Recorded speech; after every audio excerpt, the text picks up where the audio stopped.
Hello everyone, so today I'm going to share some Dualsense Edge tips, which I wish I had known earlier. Many of these ideas have come from the community, so thanks for sharing, and please keep commenting as I read every one. I've compiled my top 5 favourite tips, and I've thrown in a bonus tip at the end to help identify the dreaded stick drift. So firstly, the Edge controller is aimed at those gamers who want to be better than the rest, and straight out of the box the Edge controller delivers, with rear back buttons and instant triggers, which saves you precious milliseconds, especially in first-person shooters. However, the controller predominantly uses Bluetooth, so there is a lag between pressing a button on the controller and seeing that action on screen. There is a way to eliminate this lag, and it involves the USB cable. However, it isn't as simple as just plugging it in. You need to amend the way in which the controller communicates to the console, and you do this in the settings. Navigate to the Edge settings and look for the controller settings. Then change the communication method to wired.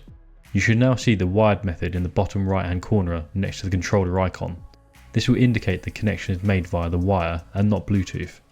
A wired connection will improve the responsiveness of the controller, and again save you further milliseconds in those competitive games. So I've been a big fan of Pro controllers, and I've been using the SCUF Pro controller since it first came out.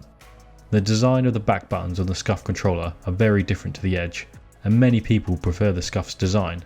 What's great on the Edge controller is that you can manipulate the levers on the back and place them in an unconventional way to give you the feel of the SCUF controller, where the levers are more central. To get this effect, you need to reverse the LB and RB levers. This does take some time getting used to. I wouldn't recommend it if you're comfortable with your current setup. However, if you've used a SCUF before and liked it, or if you're not completely satisfied with the current Edge levers, you may want to check this out and see how it plays out for you. Now, if you play with a headset and like to fully immerse yourself in the game, it's difficult to hear the ambient sounds around you. Whether that's your phone going off, the doorbell, or someone trying to get your attention. It becomes difficult to adjust the volume on your headset with many buttons hidden at the back, or trying to find the controller to turn down the TV. But you can get around this by simply holding down the mute button on the Edge controller. This mutes all game volume as well as muting your voice. I found this tip really helpful to have a quick conversation, answer my phone, or listening out for that creepy noise. So this one made me really frustrated, but glad I was able to resolve it. The function buttons are a great addition to the controller for changing profiles and adjusting game volume. However, if you own a Pulse 3D, Sony H7 or H9 headset, the functionality to adjust the game and chat volume just doesn't work. Although this does work on third-party headsets, such as Astros and SteelSeries, it's a massive letdown for anyone that's invested in a first-party headset. But for H7 and H9 users, there is a workaround. With those headsets you get a dongle which has a toggle for PC or PS5 mode. If you flick this dongle to PC mode and plug it into your PlayStation 5, they still work.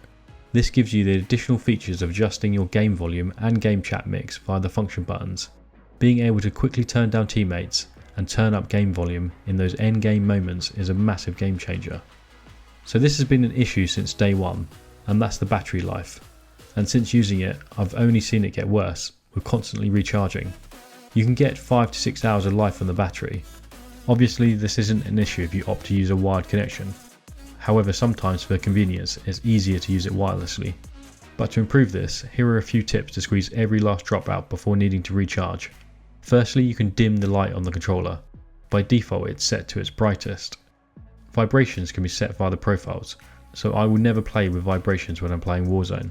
However, I will leave the vibrations for single player games. You can also turn off the adapted triggers, or reduce the intensity. And lastly, if you're a gamer who uses the controller as a mic to hear your friends, you can reduce the output volume.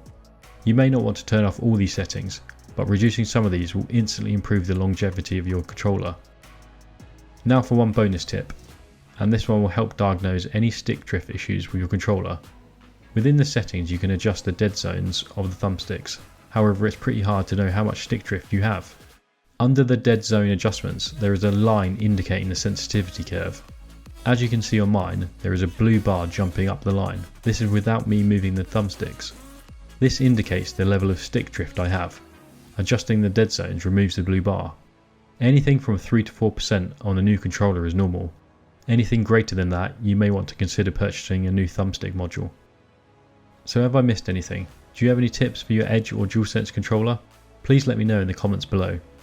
If you found any of these tips useful, please give me a thumbs up and please subscribe and follow me on Instagram. I hope to see you in the next one. Thanks.